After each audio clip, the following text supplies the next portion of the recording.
ओम ज्ञानतिमिरन्धस्य ज्ञानाञ्जनशलाकया चक्षुरुन्मीलितं येन तस्मै श्रीगुरवे नमः। श्रीचैतन्यमनोभीष्टं स्थापितं येन भूतले स्वयं रूपा कदा मह्यं ददान्ति स्वपदान्तिकं।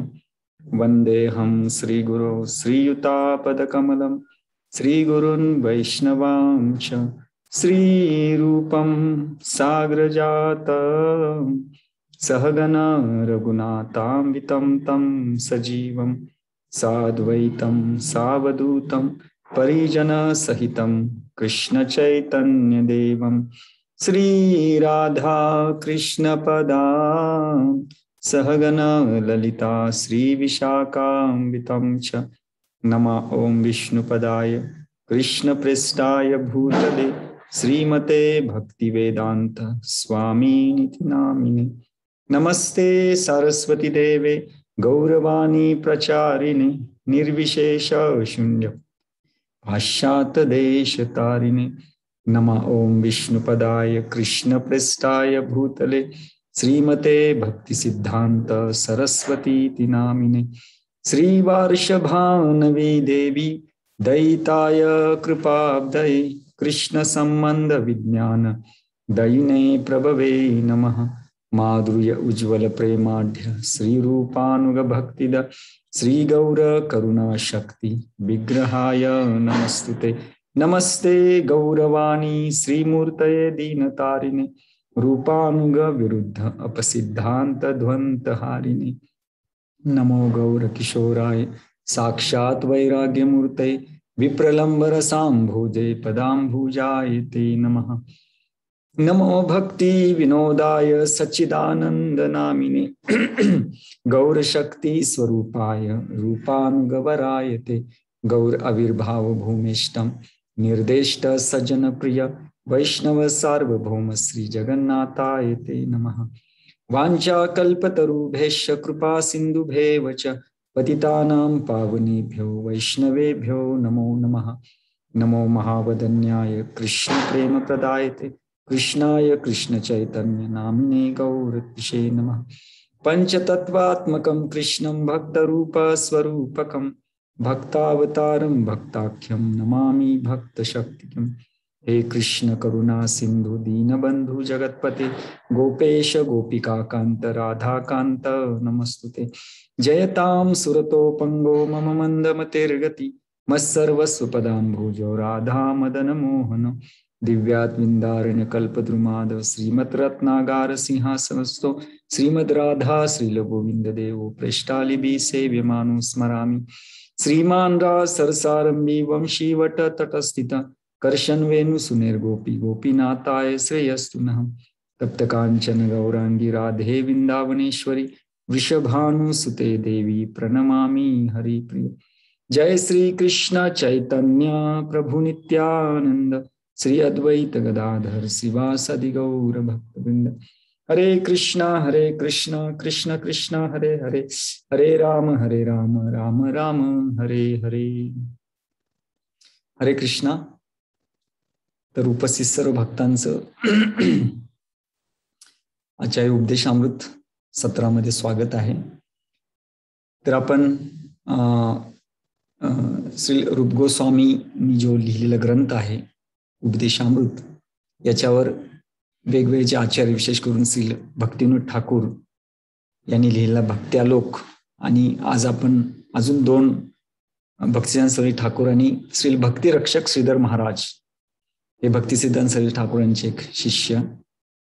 तर या तीन कॉमेंट्रीनुसार आपण या तिसऱ्या श्लोकातील जो धैर्य हा जो तिसरा घटक आहे तो पाहतोय आपण।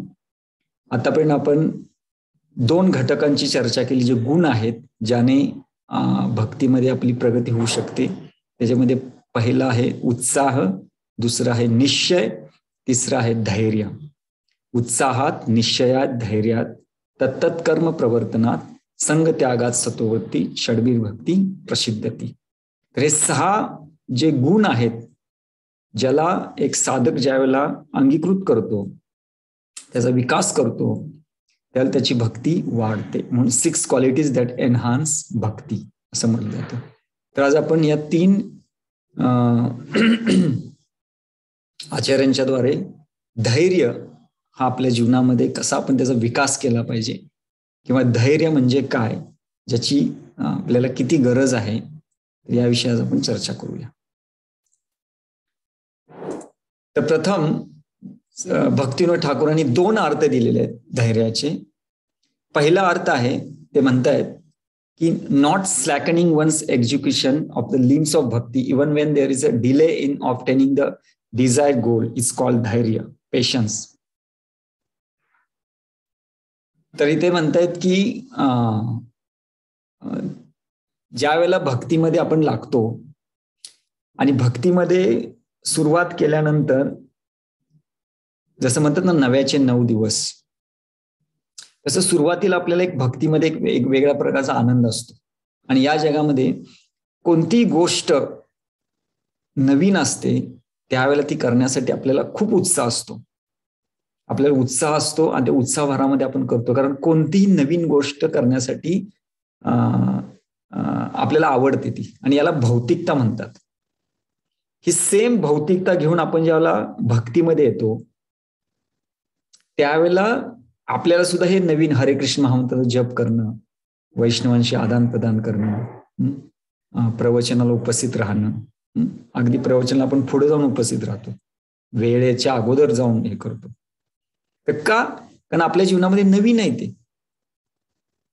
पण तीच गोष्ट आपण ज्यावेळेला करत करत करत करत पुढे पुढे जातो त्यावेळेला हे 9चे 9 दिवस संपले आणि त्याच गोष्टी आपण ज्याला ऐकायला चालू करतो आणि आपल्याला वाटतं की आपण भक्ती का करायची, तर आपल्या जीवनातील क्लेश नष्ट व्हायला पाहिजेत, आपल्याला आनंद मिळायला पाहिजे, आपल्याला भगवंतांचं धाम, भगवंत दिसायला पाहिजेत, काय ते साक्षात्कार व्हायला पाहिजे, हे आपण ऐकलं असतं. याच्यासाठी आपण अतिशय तीव्रतेने सुरुवातीला भक्ती करत असतो. पण जसे काही दिवस जातात त्यावेळी आपल्याला समजतं की अरे असं काही नाहीये. ज्या गोष्टीचा विचार करून मी कृष्ण भावनेमध्ये पदार्पण केलं ते तर माझ्या जवळ नाहीये, ते तर खूप दूर आहे. आणि माझा जो काही डिझायर गोल, माझ्या इच्छित ध्येय होतं ते माझ्यापेक्षा खूप लांब आहे. ज्यावेळेला समजतं ना त्यावेळेला आपल्या भक्तिमय सेवेमध्ये एक शिथिलता येते. म्हणजे भक्तिविनोद ठाकूर सांगतायत की ती शिथिलता येता कामा नये. म्हणजे धैर्य, जो धीर व्यक्ती असतो ना तो त्या वेळेची वाट बघतो. म्हणून एक आहे उत्साह म्हणजे काय की उत्साहानं मला त्या गोष्टी करायच्या. आणि निश्चय म्हणजे काय, निश्चितपणे मला कृष्ण भेटणार आहेत, मला भगवंतांची प्राप्ती निश्चित होणार आहे, मला कृष्ण प्रेम निश्चित प्राप्त होणार आहे, हा विश्वास. एक आहे उत्साहानं मी कार्य करतोय आणि निश्चय आहे की निश्चित कृष्ण भक्ती केले सर्व कर्मकृत आहे, मला सर्व काही मिळणार आहे निश्चय. पण मी इथं आता कार्य करतोय उत्साहानं आणि निश्चय तिकडे आहे. पण हा जो मधला पिरियड आहे त्या मधल्या पिरियडमध्ये मला धीर राहणं फार गरजेचं आहे. कारण हे जे ध्येय आहे हे ध्येय खूप त्याला म्हणतात ना की लॉंग टर्म ध्येय आहे आणि शाश्वत ध्येय, त्याला वेळ लागतो. या भौतिक जगामध्ये जे रजोगुणी सुख असतं ना, रजोगुणी सुख म्हणजे काय, रजोगुणी सुख म्हणजे जे आत्ता केले आपल्याला मिळतं आणि त्याची सवय आपल्याला लागलेली आहे. त्यामुळे अधीर, आपल्याला एखादी गोष्ट ज्यावेळेला मिळत नाही ते आपण अधीर होतो, अधीर. आणि ही अधीरता जर भक्तीमध्ये आली तर तो व्यक्ती त्याची जे काही भक्तीचे जे काही भक्तिमय क्रिया कार्यकलाप करत असतो, सकाळी उठणं, मंगलारती करणं, भागवत श्रवण करणं, भगवंताची सेवा करणं, विशेष करून प्रभुपादांच्या ग्रंथांचं अध्ययन करणं, हे जे सुरुवातीला जे काय आपण काही गोष्टी आधी उत्साहानं करत असतो ना त्या हळूहळू त्या शिथिल होतात. का? कारण आपल्याला काही ध्येय दिसत नाही. आणि का ध्येय दिसत नाही? कारण इतकं सहज नाहीये. या जगामध्ये एखादी गोष्ट प्राप्त करण्यासाठी कठोर परिश्रम करावं लागतं, भौतिक गोष्ट करण्यासाठी. आणि कधी कधी काही गोष्टी आपल्याला लगेच मिळतात. पण भक्ती अशी नाहीये. भक्तीसाठी सातत्यता खूप महत्वाची आहे. आणि आपल्याला सातत्यता ठेवायचे केवळ विश्वास ठेवून. महाजनानं गतास पंत, विश्वास ठेवून आपण सातत्य ठेवायचे. म्हणून होतं असं. म्हणून तर भक्तिविनोद ठाकूर लिहित आहेत की साधक ज्यावेळेला बघतो की आपल्या ध्येयामध्ये खूप असं अंतर पडायला लागलेलं आहे आणि सुरुवातीचा जो उत्साह आहे तो मग कमी कमी कमी व्हायला जातो. म्हणून धैर्य असणं फार गरजेचं. म्हणून उत्साह आहे, निश्चय आहे. निश्चय म्हणजे खात्रीने मला ती गोष्ट मिळणार आहे, पण जोपर्यंत ती मला मिळत नाही तोपर्यंत मी धीर राहिलं पाहिजे. मी ती गोष्ट मला निश्चित मिळेल, एक ना एक दिवस मिळेल, म्हणून आता सध्या धीर राहिले. पण धीर म्हणजे काय? धीरस्तत्र न मुह्यती.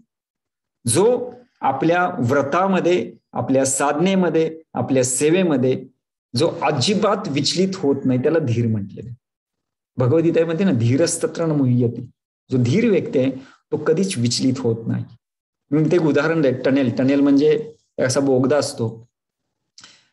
तो खूप जर मोठा असेल आणि आपण खूप आतमध्ये गेलो आणि आपण म्हणतो मागेही अंधार आहे आणि पुढेही अंधार आहे, आणि त्यावेळेला साधकाची स्थिती काय होते? तो म्हणतो अरे मी तर खूप दूर आलेलो आहे आणि आता मी पुढे बी मला काही प्रकाश दिसत नाही, आणि ज्या प्रकाशातून मी आत आलो तो प्रकाश सुद्धा माझा मागचा बंद झालेला आहे. इथे ज्यावेळेला तो अधीर होतो त्यावेळेला तो विचलित होऊ शकतो. पण जसा तो पुढे पुढे पुढे पुढे जाईल तसा त्याला हळूहळू प्रकाश दिसायला चालू होईल. पण जोपर्यंत तो प्रकाश दिसत नाही किंवा जोपर्यंत माझं इच्छित ध्येय मला प्राप्त होत नाही तोपर्यंत माझ्या भक्तिमय क्रियामध्ये कसलीही शिथिलता येता कामा नये. तर त्याला म्हणलेलं आहे धीर. त्यालाच भक्तिविनोद ठाकूर म्हणतात की आपल्या भक्तिमय क्रियामध्ये कधीही शिथिलता येता कामा नये. पण जो धैर्यवान असतो तो कधी शिथिल होत नाही. पण जो अधीर असतो, इम्पेशन्स, तो निश्चितपणे विचलित होऊ शकतो. तर म्हणून धैर्य म्हणजे काय? भक्तिविनोद ठाकूर सांगतायत की माझं इच्छित ध्येय प्राप्त करण्यासाठी जरी वेळ लागला तरी मी माझ्या भक्तिमय प्रक्रियेमध्ये कधीच शिथिल व्हायचं नाही. जो शिथिल होतो तो अधीर, जो शिथिल होत नाही तो धैर्यशील. आणि म्हणून जो साधक आहे भक्तिमय प्रक्रियेमध्ये त्याच्यासाठी हे धैर्य असणं अतिशय गरजेचं आहे. आणि धैर्यशील व्यक्तीच या मार्गामध्ये कार्य करू शकतो. म्हणून भगवान श्रीकृष्ण भगवद्गीतेमध्ये भक्तीची व्याख्या करताना म्हणतात ना, राजविद्या राजगुह्यम पवित्रम इदम उत्तमम प्रत्यक्षावगमम धर्म्यम सुसुखम कर्तुम अव्ययम. याच्यामध्ये ज्यावेळेला भक्तीच्या तत्वांचं वर्णन करते म्हणजे राजविद्या म्हणजे ही राजांची विद्या. राजांची विद्या म्हणजे जो धैर्यवान आहे. अशा कुठल्या साधारण विचलित अशा व्यक्तीची ही विद्या नाही, ही राजविद्या आहे. राजविद्या म्हणजे जो धैर्यशील आहे अशा व्यक्तींची ही विद्या आहे. म्हणून भक्तीमध्ये हा धैर्यपणा असणं फार गरजेचं आहे. कारण अनुभूती लवकर येत नाही, अनुभूतीला खूप वेळ लागतो. का? कारण आपल्याकडून जाणतेपणामुळे भरपूर अपराध होतात.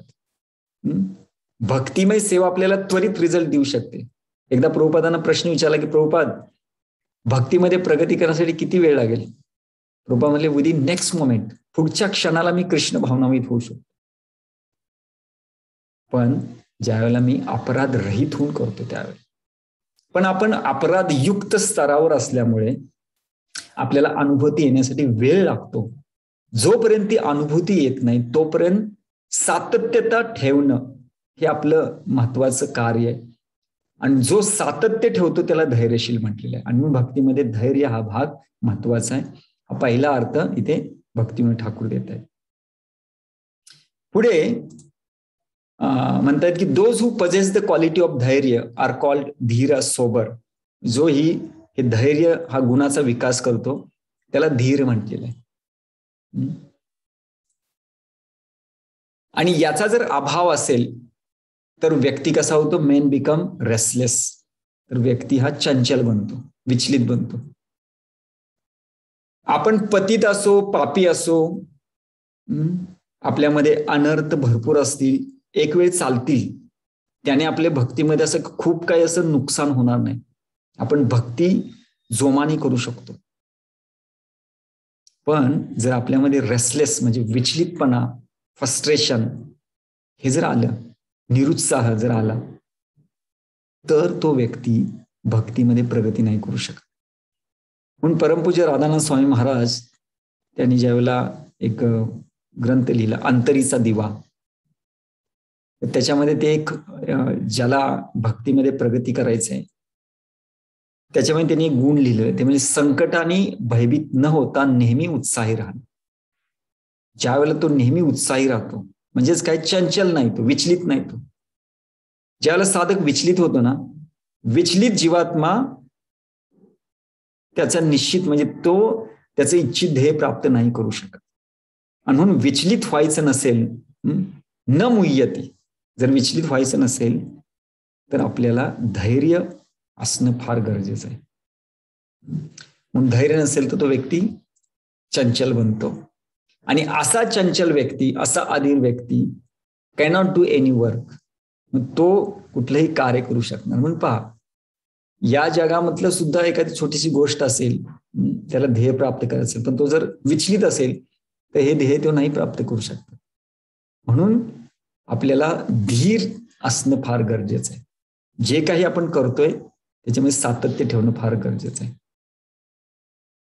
आणि म्हणून भक्तिवंत ठाकूर इथं म्हणतायत की द क्वालिटी ऑफ धैर्य अ प्रॅक्टिशनर कंट्रोल फर्स्ट हिमसेल्फ. म्हणून धैर्याद्वारे तो स्वतःवर पहिले नियंत्रण करतो आणि मग तो देन द होल वर्ल्ड, नंतर मग तो सगळ्या जगावर नियंत्रण करू शकतो. म्हणून जगावर नियंत्रण म्हणजे असं नाही आपल्याला राजा बनायचंय, पण जगाला आकर्षित कोण करू शकतो? धीरा अधीर जन प्रियो प्रिय करो निर्मत्सरो पूजित को. षडगोस्वामींनी धीर आणि अधीर या दोघांना त्यांनी आकर्षित केलं होतं. का? कारण त्यांच्याकडे धैर्य होतं. आणि म्हणून इथे श्री भक्तिवंत ठाकूर सांगतात की जो धीर आहे व्यक्ती, जो पूर्णपणे ज्याने धैर्याला ज्यानं आत्मसात केलेला आहे, तो धैर्याद्वारे स्वतःला नियंत्रित करतो. आणि जो स्वतःला नियंत्रित करू शकतो तो जगाला नियंत्रित करू शकतो. म्हणून प्रचारकाचे हे पहिलं कर्तव्य आहे. जे कोणी भक्त प्रचार करतात किंवा जे भक्त लीडर्स आहेत, लीडर्स, मग ते समाजामध्ये असू देत, एखाद्या कंपनीमध्ये असू देत, ते घरामध्ये असू देत, इव्हन घरामध्ये जरी मुख्य जो लीडर असतो, नेता असतो, तो जर अधीर असेल ना तर तो घराला नियंत्रित नाही करू शकत. किंवा आपल्या कम्युनिटीमध्ये जर एखादा लीडर असेल, नेता असेल, किंवा आपल्या एखाद्या विभागाचा म्हणून प्रमुख असो, तर तो जर धैर्यशील नसेल तर तो इतर जणांना तो नियंत्रणामध्ये नाही ठेवू शकत. नियंत्रण इन द सेन्स तो आदान प्रदान नाही चांगलं करू शकत. म्हणून धैर्याद्वारे आपण स्वतःला नियंत्रित करतो. आणि ज्याला आपण स्वतःला नियंत्रित करतो असा नियंत्रित व्यक्ती इतर अनेक जणांना तो नियंत्रित करू शकतो. म्हणून इथे हे धैर्य हे फार गरजेचं आहे. तर पहिला अर्थ दिला भक्तिवंत ठाकूरांनी की धैर्य ठेवलं पाहिजे. आपला जर इच्छित ध्येयची अनुभूती आपल्याला लवकरात लवकर होत नाहीये, म्हणून अधीर न होता आपण धैर्य ठेवलं पाहिजे. पहिला अर्थ. आणि दुसरा अर्थ इथं आता भक्तिवंत ठाकूर देत आहेत, ते म्हणतायत, त्यांनी पहिला श्लोक दिलेला आहे, धैर्य मीन टू रेजिस्ट द 6 अर्जेस. जो 6 आवेगांना नियंत्रित करतो त्याला काय म्हणलेलं आहे? त्याला धैर्यशील म्हटलेलं आहे. म्हणजे वाचो वेगम मनस क्रोध वेगम जीवा वेगम उदर उपस्थ वेगम एतान वेगान यो विषयित धीर सर्वामपीमा पृथ्वी सशिष्य. तर या 6 वेगांना, आवेगांना जो नियंत्रित करतो अशा व्यक्तीला धीर म्हटलेला आहे. तर हा अर्थ एक दुसरा श्री भक्तिवंत ठाकूर देत आहेत. आणि असा व्यक्ती एतान वेगान, वाचा, मनाला, क्रोधाला, जीवा, उदर आणि उपस्थ अशा 6 आवेगांना जो नियंत्रित करतो त्याला धीर म्हटलेलं आहे. आणि असा व्यक्ती संपूर्ण पृथ्वी तलावर शिष्य बनवण्यासाठी योग्य आहे. म्हणून धीरता ही फार महत्वाची आहे. आणि मग आपण पाहूया की श्री भक्तिवंत ठाकूर ज्याला म्हणतायत की ह्या 6 आवेगांना जो नियंत्रित करतो त्याला धीर म्हटलेलं आहे. तर आपण श्रील भक्ती सिद्धांत सरस्वती ठाकूरांची जी अनुवृत्ती टीका आहे त्याच्यानुसार आपण हे 6 जे आवेग आहेत यांना कसं नियंत्रित करू शकतो याच्याविषयी आपण चर्चा करूया. कारण श्री भक्तिविनोद ठाकूर किंवा श्रील प्रभुपाद आणि सिद्धांत सरस्वती ठाकूर यांची कॉमेंट्री ही बऱ्यापैकी सेम आहे, म्हणून मी एकच घेतोय. आणि भक्तिविनोद सरस्वती ठाकूरचे कॉमेंट्री थोडंसं एक्स्ट्रा आहे म्हणून ही घेऊया, म्हणजे आपल्याला भक्तिविनोद ठाकूर आणि श्रील प्रभुपादांची काय कॉमेंट्री दिली ती ह्याच्यामध्ये याचा समावेश होईल. म्हणून फक्त एकाच टिप्पणीवर आपण चर्चा करतोय, एका टीकेवर आपण चर्चा करतोय. तर श्रील भक्ती सिद्धांत सरस्वती ठाकूर या 6 आवेगांवर, हे आवेग कसे आहेत, काय आहेत आणि याला आपण कसं नियंत्रित करू शकतो, आपण कसं धैर्यवान बनू शकतो, याविषयी आपल्याला वर्णन करून सांगणार आहे. तर त्यांनी या 6 आवेगांना 3 प्रकारामध्ये त्यांनी हे केलं, 3 वेग बनवले त्यांनी. एक आहे बोलण्याचा वेग, त्यालाच आवेग म्हणतात. दुसरा आहे मनाचा, तिसरा आहे शरीराचा. ह्या तिन्हीमध्ये हे 6 त्यांनी इन्क्लूड केलेले आहेत. ठीक आहे. तर आणि ते म्हणतायत पुढे की सगळ्यात दुर्दैवी व्यक्ती कोण आहे किंवा एखाद्याचं अशुभ जीवन काय आहे. जसं श्री चैतन्य महाप्रभू म्हणतात ना, दुर्दैव मी जनी न अनुराग नामनाब्दकारी बहुधा निज सर्व शक्ती. की भगवंतानी सगळी शक्ती नामामध्ये टाकलेली आहे, पण दुर्दैव काय आपलं की त्याच्यामध्ये अनुराग नाही. तर दुर्दैव म्हणजे काय? दुर्दैव म्हणजे आपल्या भाग्याचा उदय झालेला आहे, पण त्याला आपण स्वीकार करता येत नाही आपल्याला, त्याला दुर्दैव म्हणायचं. तसंच इथे ज्या वेळेला एखादा साधक या बोलण्याचा वेग, मनाचा वेग आणि शरीराचा वेग याला बळी पडतो ना, त्यावेळेला त्याचं अशुभ जीवन चालू होतं. म्हणले ना, मनोरथेन धावतो असतो भई.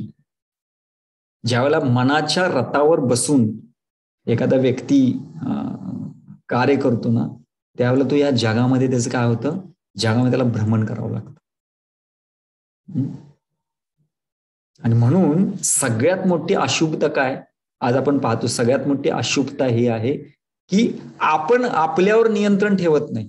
आणि लोक म्हणतात की अरे नाही, मला जे हवंय ते मी करणार, माय वे इज हायवे. जसं लोक म्हणतात ना की फ्रीडम पाहिजे, फ्रीडम, मुक्त, किती नियम, हे नियम नको, हे नको, ते नको. जसं मेरी मर्जी, मला जसं वाटतं तसं मला करायचंय. पण आपले आचार्य म्हणतात की बाबा हे जीवन म्हणजे काय? हे जीवन म्हणजे आपण इंद्रियांचे गुलाम आहोत. म्हणून जोपर्यंत आपण या आवेगांना नियंत्रित करत नाही, जोपर्यंत आपण गोस्वामी बनत नाही, तो पण कृष्ण दास आपण कधीच बनू शकत नाही. आणि गोदास हा सदा उदास असतो, कारण त्याला इंद्रिया सदैव विचलित करत असतात. म्हणजे जसं उदाहरण दिलं जातं की एक व्यक्ती आहे, त्याच्या जर 5 पत्नी असतील तर काय होईल? ही पत्नी म्हणेल हे पाहिजे, ती पत्नी म्हणेल ते पाहिजे, ती पत्नी म्हणेल ते पाहिजे. त्रास कुणाला होईल? त्या व्यक्तीला होईल. तो सगळ्या पत्न्यांना नियंत्रणामध्ये नाही ठेवू शकत. तसं आपली जी इंद्रिय आहेत, या इंद्रियांचे जर आपण गुलाम झालो आणि इंद्रिय जशी म्हणतील तशा पद्धतीने आपण चालायला चालू केलं, तर त्या व्यक्तीचं काय होईल? त्या व्यक्तीच्या जीवनामध्ये केवळ अशुभता असेल. आणि यालाच आज म्हणतात की फ्री लाईफस्टाईल. लोक ह्याला काय म्हणतात? फ्री लाईफस्टाईल आहे, आमच्यावर कुणाचंही बंधन नाहीये. ही फ्री लाईफस्टाईल नाहीये, हा नरकात जाण्याचा मार्ग आहे. काम, क्रोध, लोभ ही नरकाची द्वार आहेत. आणि हेच इथे श्रील भक्ती सिद्धांत सरस्वती ठाकूर वर्णन करतायत की अशुभता काय? ज्यावेळेला व्यक्ती या वाणीचा वेग, मनाचा वेग आणि शरीराचा जो वेग आहे याला ज्यावेळेला बळी पडतो आणि याच्यानुसार जीवन जगायला चालतो, त्याचं जीवन हे अशुभतेने भरतं, अशुभ जीवन त्याचं होतं. आणि म्हणून तपस्वी कोण आहे? सगळ्यात मोठी तपस्या काय? एका पायावर उभं राहायचं, निर्जल उपवास करायचा, खायचं नाही, हे सगळं निश्चित आहे. पण खरी तपस्या काय? आपल्या जीवनामध्ये तपस्या आहे की आपण बोलण्याचा आवेग, मनाचा आवेग आणि शरीराचा आवेग याला जो व्यक्ती नियंत्रित करतो ना, तो सगळ्यात मोठा तपस्वी आहे. म्हणून ज्याला म्हणा महाप्रभू भक्तगण वैराग्य प्रधान. महाप्रभूंच्या भक्तांमध्ये वैराग्य प्रधान आहे. कुठलं वैराग्य? हे तपस्येचं वैराग्य, की ज्यांच्या बोलण्यामध्ये केवळ भगवंतांच्या लीला आहेत, ज्यांच्या मनामध्ये केवळ भगवंताविषयी चिंतन आहे आणि ज्यांचं शरीर केवळ भगवंताच्या सेवेमध्ये लागले, काया वाचा मनसा.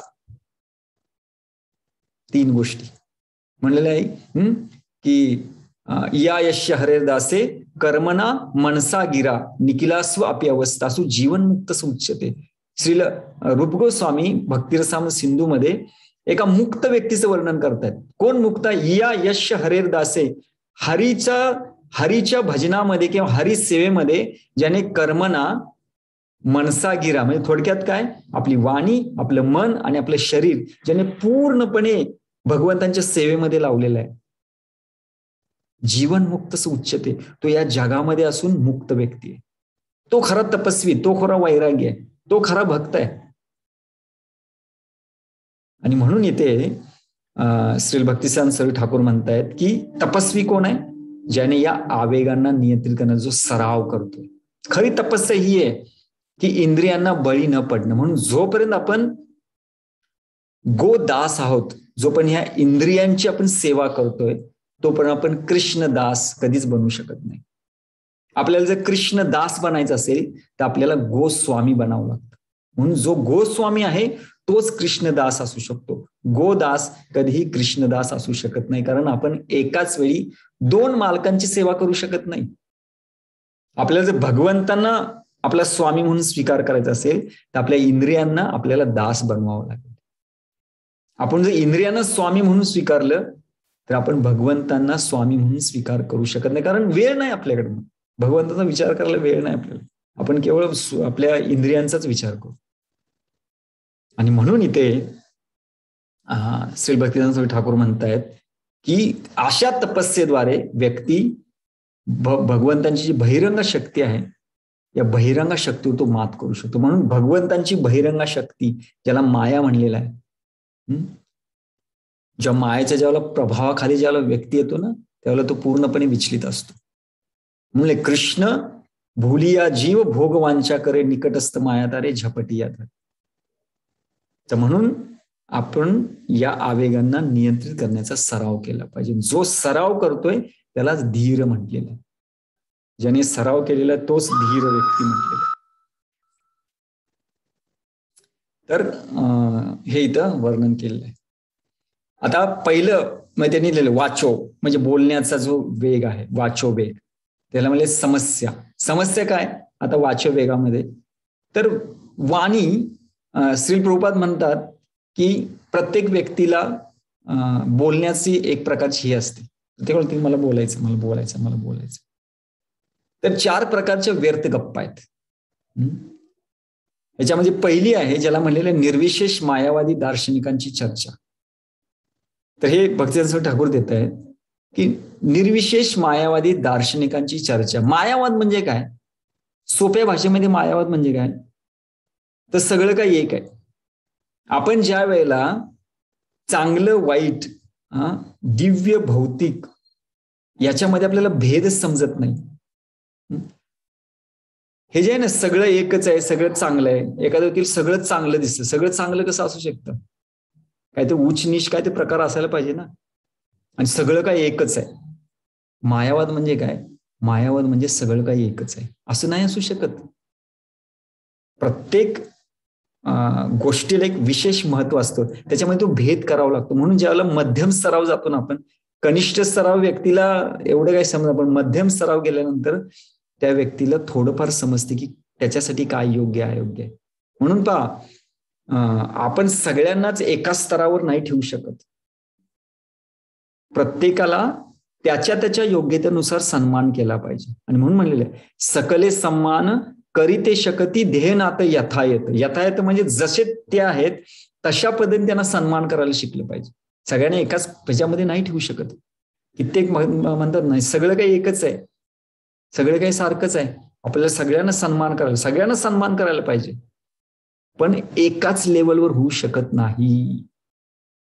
आणि म्हणजे मायावाद म्हणजे काय? मायावाद म्हणजे सगळं काही एक आहे म्हणतात, किंवा मी, कृष्ण, भगवंत आणि जीव हा एकच आहे. आणि जीवात्माचा मृत्यू झाल्यानंतर जीव जेव्हा शरीर सोडतो तेव्हा तो भगवंतामध्ये विलीन होतो आणि भगवंत बनतो. तर जीव भगवंत यामध्ये भेद नाही, सगळं काही एकच आहे. यालाही मायावाद म्हणतात. किंवा भगवंतांना काय आकार नाही, भगवंत म्हणजे प्रकाश. तर अशी काही जी ज्ञानी कॅटेगरी आहे, अशा दार्शनिकांची जी चर्चा आहे असं भरपूर चालतं. याला म्हणलेलं वाचोवेग. हे काही भगवंतांच्या संबंधामध्ये याला आवेग म्हणलेलं. तर अशी कोणतीही चर्चा आपण करायला नाही पाहिजे जी आपल्या भक्तिमय सेवेच्या विरोधामध्ये असेल. विशेष करून निर्विशेषवाद, मायावाद किंवा अशांची संगत आपण नाही करायला पाहिजे. हे पहिलं. दुसरं म्हणलेलं आहे कर्मकांड. कर्मकांड म्हणजे काय? कर्मकांड म्हणजे याला थोडक्यात असं म्हणलं जातं की कुठली गोष्ट करायची असेल तर त्याच्यामध्ये आपली कामना ठेवणं, की मला काय मिळेल, मला काय मिळेल. लोक म्हणतात ना, त्यांना काय सांगितलं, ठीक आहे पण मला काय मिळेल. तर प्रत्येक गोष्टीला आपण सकाम सकाम सकाम या भावनेमध्ये करतो. याला म्हणलेलं कर्मकांड. तर असे जे लोक आहेत यांच्या बरोबर राहणं किंवा अशा विषयी बोलणं, इथे भगवंताचा विषय काहीच नाही, ते आपण स्वतःला मध्ये ठेवलेलं आणि काय म्हणतो मला काय मिळेल. तर अशी सकाम कर्म किंवा कर्मकांड व्यक्तींची चर्चा करणं किंवा व्यक्तींच्या विषयी बोलणं किंवा सकाम कर्म किंवा कर्मकांडाविषयी बोलणं, हे सगळं वाचो वेगामध्ये येतं. आणि तिसरं आहे भोगासक्त व्यक्तींची चर्चा, म्हणजे ज्यांचा जीवनाचा उद्देशच आहे केवळ इंद्रिय तृप्ती करणं. तर केवळ आपल्या इंद्रियांना तृप्त करण्यासाठी ज्या गोष्टी करायला लागतील, म्हणजे बोलावं लागतं ना, बोलण्याचा वेग, त्याला म्हणलेलं आहे वाचो वेग. आणि आज आपण पाहतो लोक बडबड बडबड बडबड किती बडबडत असतात. श्रील प्रभुपाद त्यांच्या कॉमेंटरी लिहितात की जसं बेडूक डराव डराव डराव डराव नुसतं बडबडत असतो. विनाकारण लोक बडबडत असतात. बघा तुम्ही रस्त्यावर जर आपण गेलो ना, इतके लोक बोलतात, लोकलमध्ये, ट्रेनमध्ये, बसेसमध्ये बोलायला चालू केलं, बोलतात. त्याला निरर्थक बडबड म्हटले. त्याने आपल्याला काही प्राप्त होणार नाही. तेवढं आपली शक्ती बोलण्याद्वारे आपण वाया घालवतो आणि मृत्यूला आपण आकर्षित करतो. म्हणजे आपलं वय बोलण्याने आपलं आयुष्यमान कमी होतं. म्हणून प्रभुपाद म्हणतात बेडूक काय करतो, बेडूक हा मादी बेडकाला आकर्षित करण्यासाठी आवाज करत असतो, पण त्याने कोण आकर्षित होतो, साप. तसं निरर्थक बडबड केल्यामुळे आपण मृत्यूला आकर्षित करत असतो. तर म्हणून ह्या ज्या व्यर्थ गप्पा आहेत त्या आपण करता कामा नये. चौथं म्हणलेलं आहे की अशा कित्येक प्रकारच्या इतर चर्चा किंवा पुस्तके वाचणं ज्याच्यामध्ये कृष्ण विज्ञान नाही, जिथे भक्तिमय विज्ञानाचं वर्णन नाही, असे कोणताही ग्रंथ, कोणतंही पुस्तक ज्याला आपण वाचतो त्याच्यावर गप्पा मारतो, तर याला म्हणलेलं आहे वाचो वेग. उपाय काय? उपाय आहे बोलण्याच्या प्रवृत्तीला कृष्ण कथा बनवणे. तर आपण अशी गोष्ट बोलायला पाहिजे भगवंताविषयी असावी किंवा त्यांच्या संबंधामध्ये असली पाहिजे. एक तर ती कृष्णाविषयी असेल किंवा कृष्ण संबंधात असेल, किंवा कधी कधी आपल्याला धन कमवण्यासाठी आपल्याला काही बोलावं लागतं. ऑफिसेसमध्ये, कॉलेजमध्ये, शाळेमध्ये, शेतीमध्ये धन कमवण्यासाठी आपल्याला काय बोलावं लागेल, तर ते तितकंच बोलावं जेवढं गरजेचं आहे तेवढं. म्हणून नारद मुनी ज्यावेळेला त्यांच्या घरी ज्यावेळेला ते भक्ती वेदांती तिथे आले होते, तेव्हा नारद मुनी म्हणतात की माझ्यामध्ये विनाकारण बोलण्याची ही अशी विचित्र सवय नव्हती, तर मी जितकं आवश्यक आहे तेवढंच बोलायचं. तर म्हणून आपल्या जीवनामध्ये जेवढं आवश्यक आहे तेवढं बोललं पाहिजे, पण भरपूर कृष्णाविषयी बोललं पाहिजे. पण जी गरज आहे आपल्या शरीराला पालन पोषण करण्यासाठी जे आवश्यक आहे तेवढं बोलावं व्यक्ती. पण असं होत नाही. व्यक्ती हा निरंतर बडबड बडबड बडबड एकदा बोलायला चालू केलं थांबतच नाही. तर ही बोलण्याची जी सवय आहे, हा जो आवेग आहे, याला थांबवायचं नाही. कित्येक म्हणतात की आपण काय मौन व्रत करू. मौन व्रत करून आपण आवेगाला थांबवू शकत नाही. तर ही बोलण्याची जी कला आहे, बोलण्याची जी शक्ती आहे ना, त्याला आपण भगवंतांच्या सेवेत लावलं पाहिजे. म्हणून वाचो वेगाला उपाय काय आहे, बोलण्याच्या प्रवृत्तीला आपण कृष्ण कथा बनवल्या पाहिजेत. म्हणून श्रील प्रभुपाद लिहितात की कृष्ण कथेचा प्रचारक हा सदैव मृत्यूच्या पाशातून मुक्त असतो. म्हणून आपण नेहमी ज्या ज्या वेळेला आपल्याला बोलण्याची संधी मिळेल त्या त्या वेळेला आपण कृष्णांविषयी बोलणं पाहिजे, कृष्ण सेवेविषयी बोलणं पाहिजे, भक्तांच्या गुणाविषयी बोललं पाहिजे, नाम रूप गुण लीला सेवा याच्याविषयी आपण बोललं पाहिजे. तर आपण हळूहळू या वाचो वेगाला काय करतो, आपण नियंत्रणामध्ये ठेवू. म्हणून आवेगांना दाबायचं नाही. पहा एखादी स्पीडने गोष्ट आली, तिला थांबवली, त्याला आपण थांबवू शकत नाही. ती आले ना गोष्ट, तो आवेग आलाय ना, त्याला बरोबर सेवेमध्ये झुकवायचं. थांबवलं तर काय होईल, कुठलाही आवेग थांबवल्याने त्याचा त्रास होतो. त्याला आपण जास्त दिवस थांबवू शकत नाही. जसे स्प्रिंगला आपण दाबत गेलं ना, किती दिवस दाबून ठेवू, एक दिवस ती स्फोट होऊ शकतो. म्हणून आवेगांना थांबवायचं नाही. आवेगांना काय करायचं, कृष्ण सेवेकडे झुकवायचं. ते ज्या वेगाने येतो ना त्या वेगाने आपण कृष्ण सेवा करण्याचा प्रयत्न करायचा. म्हणून जो बोलण्याचा, जो वाणीचा जो आवेग आहे, त्याला म्हटलेलं आहे की आपण कृष्ण कथा, नामरूप गुण लीला याविषयी आपण सदैव चर्चा करायला पाहिजे. मग निष्कर्ष काय, व्यर्थ मूर्खतापूर्ण चर्चा नाही करायची आणि कृष्ण भावनेच्या अनुभूतीसाठी वाणीचा उपयोग करायला पाहिजे. आणि आपल्या शरीराच्या पालन पोषणासाठी सुद्धा आपण गरज आहे तिथे आपण वाणीचा उपयोग करू शकतो. अन्यथा अनावश्यक ठिकाणी आपण वाणीचा उपयोग केला नाही पाहिजे. तर हे झालं वाणी किंवा वाचो वेगम याचं चर्चा. आता दुसरा भाग, पहिला आहे बोलण्याचा आवेग, दुसरा आहे मनाचा आवेग. तर दुसरं मनाचा वेग. तर मनाची समस्या काय, मन हे नेहमी चंचल आहे. मनाचं सगळ्यात भयानक हे काय माहितीये का, मनाचं सगळ्यात हे की ते कधी वर्तमान स्थितीमध्ये राहत नाही. सगळ्यात मोठी मनाची तपस्या काय, मनाची सगळ्यात मोठी तपस्या म्हणजे मनाला वर्तमान स्थितीमध्ये ठेवणं. ही सगळ्यात मोठी मनाची तपस्या, त्याला वर्तमान स्थितीत ठेवणं. मन हे नेहमी न सोचते आणि कांक्षती. ते कधी मनाला दोन पंख आहेत, एक आहे भूतकाळ आणि एक आहे भविष्यकाळ. भूतकाळामध्ये ज्या गोष्टी केल्या त्याच्याबद्दल शोक करत राहतात आणि भविष्य मला हे पाहिजे अशा आकांक्षा करत राहतात. चंचल आहे मन. तर म्हणून श्री भक्तिसिद्धांत स्वामी ठाकूर या मनाच्या आवेगाला दोन प्रकारामध्ये वर्णन करतात. ते म्हणजे अविरोध प्रीती म्हणजे अनियंत्रित आसक्ती, आणि ज्या वेळेला त्याची ही आसक्ती आहे, कारण आसक्ती मनामध्येच असते, आणि ही आसक्ती ज्या वेळेला नियंत्रित नसते, ती अनियंत्रित असते, ती ज्या वेळेला फलीभूत होत नाही त्यावेळेला क्रोध येतो. म्हणून ज्यावेळेला हे मनालाच यांनी क्रोधामध्ये, त्यांनी मनाचेच क्षुब्धता क्रोधामध्ये रूपांतरित केलेले.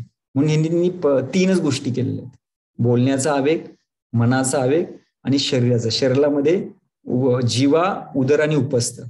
आणि रूप गोस्वामींनी 6वं काय दिलं, क्रोधाला कुठे त्यांनी गणलेलं आहे, ते म्हणतात मन ज्यावेळेला आसक्तीने भरलेलं असतं आणि ती आसक्ती पूर्ण होत नाही त्यावेळेला क्रोधाला जन्म येतो.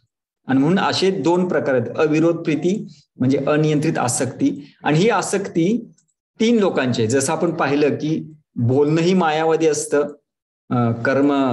कर्मकांडी असतं आणि भौतिकवादी असतं. त्याच पद्धतीने एखाद्याची जी प्रीती आहे, आसक्ती आहे, मायावादी लोक, जे ज्ञानी लोक आहेत, त्यांच्या सिद्धांतावर पूर्ण आसक्त असतात. कर्मवादी लोक हे कर्मफळावर आसक्त असतात आणि प्रचंड आसक्ती असते. आणि भौतिकवादी लोक आपल्या इच्छापूर्तींच्या योजनेवर आसक्त असतात.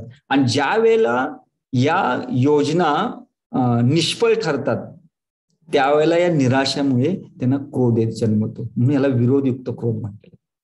एकतर अविरोध प्रीती आहे आणि ती ज्यावेळेला पूर्ण होत नाही त्यावेळेला क्रोध येतो. म्हणून क्रोध काय येतो, माझ्याकडे काम नाही, माझ्याकडे इच्छा आहे. काम हे सूक्ष्म आहे, क्रोध हा स्थूल आहे. ज्याच्याकडे क्रोध आहे त्याच्याकडे काम आहे. असं कधीच होणार नाही की एकाकडे काम नाही आहे नुसताच क्रोध येतो. नाही, क्रोध हा आपल्याला दिसतोय याचा अर्थ त्या व्यक्तीकडे काम निश्चित आहे, कारण काम हे सूक्ष्म आहे, ते दिसत नाही. पण कशाच्या द्वारे त्याला आपण मोजू शकतो, पाहू शकतो, तर व्यक्तीमध्ये क्रोध आहे का, क्रोध आहे तर तो कामी आहे. तसं ज्यावेळेला आसक्ती असते, त्याची इच्छा असते ना, आणि ती इच्छा ज्यावेळेला फलीभूत होत नाही त्यावेळेला क्रोध येतो. म्हणून या मनाला कसं आपण हे करू शकतो, तर भक्तिसिद्धांत स्वामी ठाकूर पुढे वर्णन करतायत की या मनाला आपण काय करू शकतो, कृष्ण सेवेचं चिंतन करण्यामध्ये लावलं पाहिजे. जेव्हा आपण कृष्ण सेवेचं चिंतन करू त्यावेळेला मनाला कृष्ण सूर्य सम माया है अंधकार, जहा कृष्ण नाही तहा माया राधिकार. तर म्हणून मनामध्ये नेहमी ज्यावेळेला भगवान श्रीकृष्णांविषयी आपण चिंतन करायला लागू त्यावेळेला आपण या मनाच्या जो आवेग आहे, ही जी अनियंत्रित आसक्ती आहे, या आसक्तीतून पण बाहेर पडू शकतो. आपली आसक्ती कशी आहे, आपली आसक्ती कर्मफळावर असू शकते, आपली आसक्ती आपल्या योजनांच्यावर असू शकते, आणि ही आसक्ती जेव्हा पूर्ण होत नाही ना त्यावेळेला हा क्रोध येतो. म्हणून मनातून आपण आसक्त कुणाला व्हायला पाहिजे, आपण भगवंतावर आसक्त व्हायचा प्रयत्न केला पाहिजे. तर हा झाला चंचल मनाचा भडका. आणि तिसरं आहे, हे खूप महत्वाचं आहे, त्याला भक्तसिंह ठाकूर म्हणतायत की त्यांनी शरीराच्या आवेगांना 3 श्रेणी बनवलेल्या आहेत. एक आहे जीवा, जीभ, दुसरा आहे उदर, तिसरा आहे जनेंद्रिय. आणि ते म्हणतायत की जर आपण जीवेला नियंत्रित केलं, तर आपोआप उदर आणि जनेंद्रिय हे एकाच सरळ रेषेमध्ये. जर जीवा अनियंत्रित असेल तर आपलं उदर अनियंत्रित राहणार, आपलं जनेंद्रिय अनियंत्रित राहणार.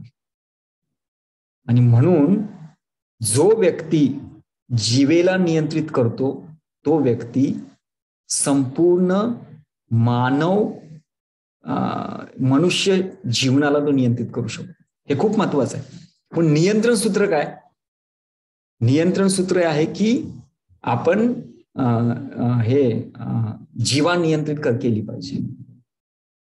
ज्याची जीवा नियंत्रणामध्ये जीवेचे 2च कार्य आहेत.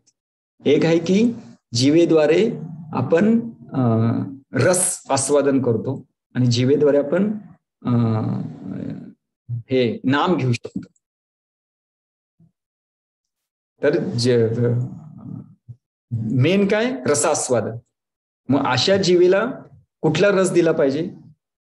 त्याला कृष्ण भावना भावित जो प्रसाद आहे आपण त्याचा रस द्यायला पाहिजे. ज्याला आपण त्याचा रस देऊ तर निश्चित काय होईल? जीवा ही नियंत्रणामध्ये येईल आणि जीवा नियंत्रणामध्ये आली की आपोआप उदर आणि उपस्थ हे नियंत्रणामध्ये येऊ शकतं. म्हणून इथे श्रील भक्तिसिद्धांत सरस्वती ठाकूरांचं मत आहे की प्रत्येक साधकाने आपली जीवा नियंत्रणामध्ये ठेवणं फार गरजेचं आहे. म्हणून जीवा, उदर आणि जनेंद्रिय एका सरळ रेषेमध्ये आहेत आणि शारीरिक गरजा जिभेपासून चालू होतात. केवळ प्रसाद खाल्ल्याने जीवा वेग नियंत्रित होतो, तेव्हाच उदर उपस्थ वेग स्वतः नियंत्रित होतील. त्याला वेगळा प्रयत्न करायची गरज नाही. पण ज्याची जीवा अनियंत्रित आहे असा व्यक्ती जीवेरे लालसा येई इति उती धाय शिष्णोदर परायण कृष्ण नाही पाय. तर ज्याची जीवा चंचल आहे, ज्याला वेगवेगळे रस आस्वादन करण्याची इच्छा आहे, त्याला सारखं काय ना काय असं खाण्याची इच्छा आहे. विशेष करून जास्त गोड आणि जास्त खारट. असं म्हणतात जास्त खारट खाल्लं की हृदयामध्ये इच्छा वाढतात, कामना वाढतात, काम वाढतं. आणि जास्त गोड खाल्लं की लोभ वाढतो. म्हणून आपल्या आहारामध्ये जास्त खारट आणि जास्तीत जास्त गोड हा सत्वगुणी पदार्थ आहे, पण लिमिटमध्ये. ज्यावेळी ते अनलिमिटेड जातो त्याला रजोगुण आला की भोगवृत्ती वाढते, लोभ वाढतो. आणि खारट खाल्ले की जीवनामध्ये काम विकाराला बळी पडू शकतो. म्हणून बघा, खारट हे जीवेला खूप चांगलं लागतं आणि जीवा जितकी चंचल तितकं उपस्थाला ती विचलित करू शकते. म्हणून पहा, या कार्तिक मध्ये कित्येक जण बिना मिठाचं खायचा प्रयत्न. आपण बघा, बिना मिठाचं खाणं कठीण होऊन जातं. मीठ हे म्हणजे जे प्रसादामध्ये मीठ नसेल ते खाणं मुश्किल होतं. पण जर म्हणून मला कमी खारट खाल्लं पाहिजे. तर हे खूप महत्वाचं आहे की जीवेला नियंत्रित करणं. म्हणजे जिथे उत्तेजित होते अशा कुठलाही पदार्थाचा स्पर्श जीवेला होता का? म्हणजे जितकी जीवा उत्तेजित होईल तितकं त्या व्यक्तीचं मनुष्य जीवन उत्तेजित होईल. असं म्हणतात ना की समुद्रामध्ये जहाजाला दिशा देण्यासाठी छोटस खाली एक असं हे असते, भाग असतो की तो त्याला वळवला की जहाजाला नियंत्रित, त्याला सुकानो का काहीतरी म्हणतात. तर तसं आपल्या संपूर्ण या मनुष्य शरीराला जर भगवंतांच्या दिशेने झुकवायचं असेल त्याला एकमेव पर्याय ते म्हणजे जीवा आहे. आणि जीवेद्वारे आपलं मनुष्य शरीर अख्खं आपण त्याला चांगल्या स्थितीला आणू शकतो. नियंत्रण सूत्र काय? एका सरळ रेषेमध्ये असल्यामुळे जीवा नियंत्रित असेल, आपली सगळी इंद्रिय नियंत्रित आपोआप होते. आणि म्हणून श्रील भक्ती सिद्धांत सरस्वती ठाकूर भक्तिविनोद ठाकूरांनी एक प्रार्थना दिली, प्रसादाची प्रार्थना. शरीर विद्या ज्या जडेंद्रियता आहे का? तर शरीर हे अविद्येचे जाळ आहे, जड तत्व आणि इंद्रिय आहेत आणि ते कुठे ताहे काल ते आपल्याला मृत्यूकडे घेऊन जातात. म्हणून नरकाच्या दिशेने काय घेऊन जाते? जीवा घेऊन जाते, शरीर. आणि हे अविद्याचे जाळ आहे, हे पूर्णपणे अविद्येने भरलेलं आहे. आणि यामुळे जीवे फैले विषय सागरे, त्यामुळे हा जीव या विषय सागरामध्ये, या भौतिक जगामध्ये पडलेला आहे. आणि तारमध्ये जीवा अति लोभमाय सुदूरमती, आणि त्याच्यामध्ये ही जीवा जीवा त्या व्यक्तीला पूर्णपणे त्रस्त करते, चंचल करते, विचलित करते. हा जिवेचा स्वभाव आहे. आणि अशा ताकी जेता कठीण संसार आहे, अशा या कठीण संसारामध्ये ज्याची जीवा अजिबात नियंत्रणामध्ये नाहीये, भगवंतांची कृपा काय आहे? कृष्ण बड दयामय, भगवंताने आपल्यावर कृपा केलेली आहे. करी बार जीवा जाय, या जीवेला नियंत्रण करण्यासाठी स्वप्रसादानं दिलं आहे. स्वप्रसाद, भगवंत हे स्वतः प्रसादाच्या रूपामध्ये आपल्या जीवनामध्ये आलेले आहेत. त्यांनी आपल्या जीवनामध्ये पदार्पण केलेलं आहे. आणि म्हणून आपण काय केलं पाहिजे? सई अन्नामृत खाओ, अशा या अन्नामृतचा आपण स्वीकार करायला पाहिजे, जो साक्षात भगवंताने त्याला स्पर्श केलेला आहे. साक्षात भगवंतच आहेत ते, म्हणजे प्रसाद आणि भगवंत त्याच्यामध्ये काही भेद नाहीये.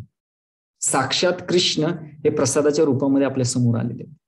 आणि म्हणून अशा अन्नामृताचा आपण स्वीकार करायला पाहिजे. भोग नाही करायचा, स्वीकार करायचा. आणि याने शक्ती मिळून काय करायला पाहिजे? आपण राधाकृष्ण गुण गावं. आपण भगवान श्री राधा आणि कृष्णांची काय करायला पाहिजे? आपण गुणगान गाऊ शकतो, त्यांची सेवा करू शकतो, त्यांचं नाम रूप गुण. तर अशा पद्धतीने भक्तिविनोद ठाकूर या प्रार्थनेवर लिहितात प्रसादच्या, की आपल्यावर भगवंत कृपावश प्रसादाच्या रूपामध्ये आपल्या जीवनामध्ये त्यांनी पदार्पण केलेलं. म्हणून साधकाने ज्याला प्रगती करायचं नाही त्याने हे व्रत घेतलं पाहिजे की भगवत प्रसादाशिवाय मी कुठलीही गोष्ट स्वीकार करणार नाही. मग ती खाण्याची असू देत, कुठली असू देत, आपल्या जीवनामध्ये भगवंतांना अर्पण न केलेली कुठलीही गोष्ट आपण कधीच स्वीकार नाही केली पाहिजे. हा, एखादी गरज असेल त्यावेळेला, जर गरज आहे आणि त्यावेळेला जर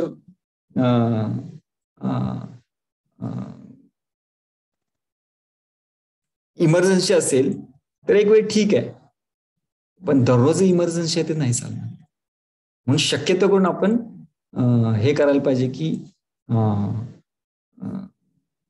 आपल्याला जीवेला विनाकारण, बिना कृष्ण प्रसाद आपण कुठली गोष्ट देता कामा नये. याच्याद्वारे आपण जीवेला नियंत्रित करू. म्हणजे व्रतच असलं पाहिजे की आपण कृष्ण प्रसादाचा स्वीकार करणं. प्रभुपाद म्हणतात, जर साधकाने हा निर्णय घेतला, हे जर व्रत घेतलं, मी केवळ कृष्ण प्रसादच स्वीकार करणार, तर त्याचं जीवन पूर्णपणे शुभ होऊन जातं. आणि जीवेचे 6 आवेग आहेत. एक आहे मांस, ज्याला तमोगुणी म्हटलेलं आहे. तमोगुणी म्हणजे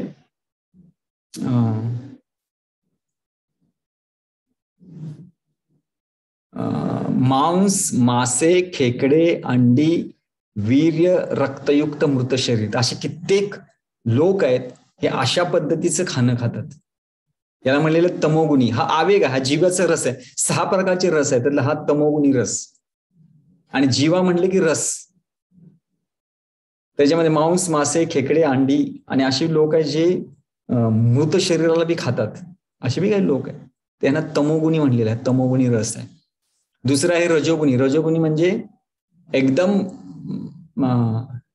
जीवा तृप्तीसाठी एकदम मसालेदार किंवा मिरची, तिखट,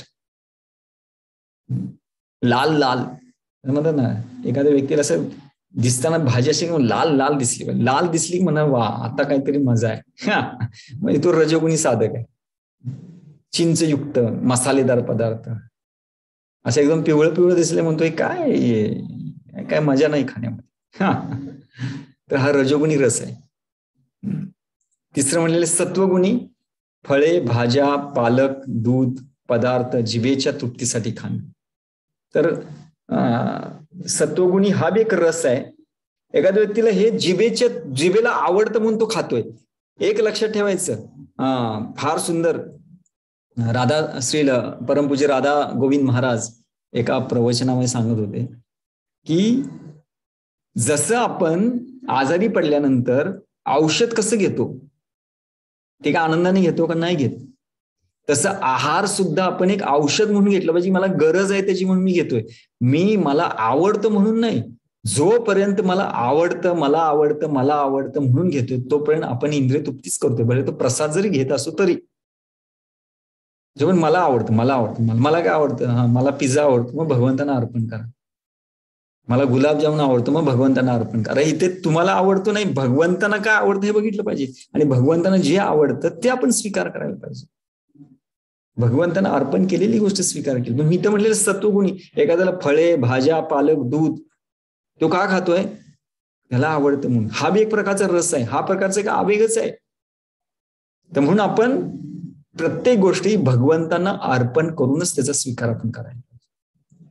किंवा चौथा आहे महातमोगुणी. महातमोगुणी म्हणजे पान, हरितकी, सुपारी, पान मसाला, तंबाखू, LSD, गांजा, अफीम, दारू, कॉफी, चहा, हे सगळं महातमोगुणामध्ये येतं. स्वादिष्ट काय? तर चविष्ट प्रसाद जास्त प्रमाणात खाणे. म्हणून प्रसाद चांगला लागला की आपण जास्त घेतो. आपण आवेगाला बळी पडलोय. रोज एक भाकरी खात असेल तर चांगलं लागले की 2 खाणार, 3 खाणार. आणि चांगलं नाही लागलं की नको आज भूकच नाही मला. तर चविष्ट, स्वादिष्ट खाणं हा प्रकारचा आवेग आहे. म्हणून असं म्हणलं, आयुर्वेद काय म्हणतं? आयुर्वेद म्हणते की जे जिवेला चांगलं लागतं ना ते पोटासाठी खराब करतं. म्हणजे जिवेला रुचकर नाही ते पोटासाठी चांगलं. पण आपलं उलट असतं, आपल्याला पोटाचे काही घेणं देणं नाही, आपल्याला खाण्याशी घेणं देणं असतं. म्हणजे पहिलं खायचं मग बघू नंतर. म्हणजे खायचं खायचं खायचं मग म्हणतात काहीतरी आता पाचक द्या, पाचक. खाल्ल्यानंतर पाचक मागतो आपण. अरे पण खाताना आपण का नाही विचार करत? म्हणून स्वादिष्ट हे जे प्रसाद स्वीकार करणं हे सुद्धा एक प्रकारामध्ये काय आहे? जीवेचा आवेगच आहे. लक्षात ठेवा, जोपर्यंत आपण या आवेगातून बाहेर पडणार नाही ना, म्हणजे हे आपण जीवावेग आहेत याला बळी पडलो, मग भगवंताचं चिंतन आपण कधी करणार? म्हणून स्वादिष्ट हा 5वा रस आहे. आणि 6वा म्हणजे आमंत्रण स्वीकारणे, म्हणजे जीवा तृप्तीसाठी श्रीमंत व्यक्तिगत जेवणासाठी जाणे. तिथे ना गेल्यानंतर ना चांगली चांगली भरपूर व्यंजनं मिळतात खाण्यासाठी. म्हणून अशा व्यक्तींचं आमंत्रण स्वीकार करणे हा सुद्धा एक प्रकारचा जीवा रस आहे. 6 प्रकारचे जीवेचे रस आहेत. याच्यातून साधकाला बाहेर पडले पाहिजे. आणि म्हणून चैतन्य महाप्रभू म्हणतात, जीवार लालसा येई इति उती धाय, शिष्णोदर परायण कृष्ण नाही पाय. जो जीवेच्या चोचल्यासाठी इकडे तिकडे धावतोय असा व्यक्ती उदर आणि उपस्थाने पीडित होणार. तो व्यक्ती कधीच कृष्ण प्राप्ती करू शकत नाही. किंवा भालना खाईब आर भालना परिब, चविष्ट भोजन खायचं नाही, आकर्षक वस्त्रे कधीही परिधान करायचे नाहीये. म्हणून आपण बघतो ना की एकदम पांढरा सफेद जो धोती कुर्ता आहे त्याच्यापेक्षा रंगीबेरंगी असं एकदम घातलं जातं. का? आवडतं नाही, जरा रंगीबेरंगी पाहिजे. तर नाही, तो रजोगुणामध्ये येतं. ते धोती कुर्ताच आहे, शुद्ध सफेद किंवा एकदम सॅप्रॉन, याला म्हणायचं सात्विकता. कपड्यांमध्ये सुद्धा कलर आहेत, एकदम झकपाक लाल लाल लाल एकदम असं भडक. जे भडक आहे ना ते रजोगुण. तर साधकाला कधी कधी वाटतं धोती कुर्ता घालायचं, पण ते चांगला घालायचं असं एकदम भडक पाहिजे सगळ्यात. तर ते रजोगुण. म्हणून आकर्षक वस्त्र कधी घालायचं नाही. आणि चविष्ट भोजन हे करायचं. चविष्ट भोजनामध्ये जर आपण लागलो तर आपण जास्त खाणं, आणि ते जास्त खाल्लं की उदर आणि उपस्थ हे दोन्ही विचलित होणार, ते नियंत्रणाच्या बाहेर जाणार. आणि म्हणून प्रभुपाद म्हणतात की पोटाचे विकार काय आहेत? कारण व्यक्ती जास्त खातोय. पोटाचे विकार काय आहेत? कारण तो मसालेदार खातो, तो तिखट खातोय. तर म्हणून इथे जीवेची लालसा जर आपण केली तर त्या व्यक्तीला कधीच कृष्ण मिळणार नाही. म्हणून भालना खाईबार भालना पर. दुसरं उदरवेग. उदरवेग समस्या काय? तर जीवा जर नियंत्रणात आली तर आपोआप येऊ शकते. तरी इथं दिलेलं आहे की आवश्यकतेपेक्षा अधिक खाणे, त्यामुळे अनेक आजार होतात, उदररोग. आणि उपाय काय? म्हणून एकादशी जन्माष्टमी दिवशी आपण उपवास करायला पाहिजे. तर ऍक्च्युली हा उद्देश आहे की आपण उपवास का करतो? आपण उदरवेगाला बळी पडायला नको म्हणून. पण उपवास करून असं नाही की फक्त उपवास करायचं म्हणजे काय खायचंच नाही, तर त्या दिवशी आपण भगवत स्मरण बी जास्तीत जास्त केले पाहिजे. तर हा उदरवेग. आणि जनेंद्रिय वेग योग्य वापर काय? वयात आल्यानंतर शास्त्रोक्त विवाह करून उत्तम संततीसाठी त्याचा उपयोग करणं, हा जनेंद्रियचा उपयोग आपण करू शकतो. म्हणून भगवान म्हणतात अविरुद्ध भूतेषु कामोस्मी. मी सुद्धा काम आहे, पण कधी अविरुद्ध, म्हणजे जो धर्म अविरुद्ध भूतेषु असं आहे. धर्माच्या जो विरोधात नाहीये असा जो काम आहे तो भगवंतात मी आहे. म्हणून प्रभुपाद म्हणतात की कृष्ण भावना भावित संतती उत्पन्न करण्यासाठी आपण ज्ञानेंद्रियाचा उपयोग करू शकतो. तर अशा पद्धतीने हे याचा योग्य वापर म्हणलेला आहे. अयोग्य वापर म्हणजे 5 प्रकारे आहे. मैथुन चिंतन, योजना बनवणे, चर्चा करणे, वास्तविक संभोग करणे किंवा कृत्रिम साधनांचा वापर करणे. तर हे आहे अयोग्य वापर. आणि हे जे नियम दिलेले आहेत, हे नियम हे गृहस्थ व संन्यासी या दोघांना सुद्धा लागू पडतात. म्हणजे असं नाही की हा फक्त नियम जो दिलाय तो फक्त संन्यासांना गृहस्थांसाठी नाहीये. नाही, हा नियम सगळ्यांसाठी. म्हणून साधक, तो संन्यास असेल, तो गृहस्थ असेल, तो स्त्री शरीरात असेल, तो पुरुष शरीरात असेल, कुठल्याही शरीरामध्ये असू दे, साधक म्हणलं की उपदेशामृत मधले प्रत्येक गोष्ट ही त्याला गरजेचं आहे. तो संन्यासी असू देत, गृहस्थ असू देत, वानप्रस्थ असू देत, ब्राह्मण, क्षत्रिय, वैशूद्र कोणी असू देत, प्रत्येकाला हे नियम लागू होतात. म्हणून इथे भक्तसिद्धांत स्वामी ठाकूर सांगतात की जे आवेग आहेत, या आवेगांना अशा पद्धतीने आपण नियंत्रणात आणलं पाहिजे. वाणी, मन आणि जीवा. आणि जीवा नियंत्रणात आली, शरीराचे ते 3 भाग केलेले आहेत, जीवा, उदर, उपस्थ. जीवा नियंत्रणात आली, आपोआप उदर आणि उपस्थ नियंत्रणात येऊ शकते. म्हणून सुरुवात कुठून करायची? साधकाने 2 गोष्टीवर विशेष लक्ष दिलं पाहिजे. काय? डोळा, अनावश्यक गोष्ट कुठली पाहायची नाही, आणि जीवा, अनावश्यक कुठली गोष्ट खायची नाही, बस. म्हणून विशेष करून ही 2 इंद्रिय जर त्यांनी व्यवस्थित आणली तर तो बऱ्याच गोष्टीने तो कार्य करू शकतो. कारण डोळ्याने पाहतो आणि जीवेने रसास्वादन करतो ना, तर याच्याद्वारे त्याचं जीवन हे विचलित होऊ शकतं. म्हणून कृष्ण भावना भावित बनण्यासाठी प्रथम आपण आपल्या इंद्रियांवर नियंत्रण करणं फार गरजेचं आहे. म्हणून प्रभुपाद म्हणतात, जोपर्यंत आपण गोस्वामी बनत नाही, प्रत्येक व्यक्तीला गोस्वामी बनावंच लागेल. गोस्वामी म्हणजे संन्यास घेणं नव्हे, तर गोस्वामी म्हणजे इंद्रियांवर नियंत्रण मिळवणं. जोपर्यंत इंद्रियांवर आपण नियंत्रण मिळवत नाही तोपर्यंत आपण कृष्णदास कधीच बनू शकणार नाही. आणि म्हणून धैर्यशील म्हणजे काय? एक गोष्ट आहे की जरी आपला इच्छित ध्येय लांबलं, त्याच्यात अनुभूती येत नाही, तरी आपण आपल्या कर्तव्यांमध्ये शिथिल व्हायचं नाही, त्याला धैर्य म्हणतात. दुसरं ते म्हणजे ह्या 6 आवेगांना नियंत्रणामध्ये ठेवणं, त्याला धैर्यशील म्हटलेलं आहे. आणि ही गोष्ट ज्यावेळेला प्रत्येक साधक ज्यावेळेला विकसित करतो त्यावेळेला त्याची भक्तीमध्ये निश्चित प्रगती होते. तर अशा पद्धतीने इथे आपण धैर्य याची चर्चा केली. तर उद्याच्याला आपण श्रील भक्तिरक्षक श्रीधर स्वामी महाराज हे श्रील भक्तिसिद्धांत सरस्वती ठाकूर यांचे शिष्य आहेत, तर त्यांनी सुद्धा धैर्यावर खूप सुंदर कॉमेंट्री दिलेले आहे. तर त्यांची चर्चा आपण उद्या करूया, उद्या संध्याकाळी 6:30 वाजता. तर आतापर्यंत जे काही आपण चर्चा केली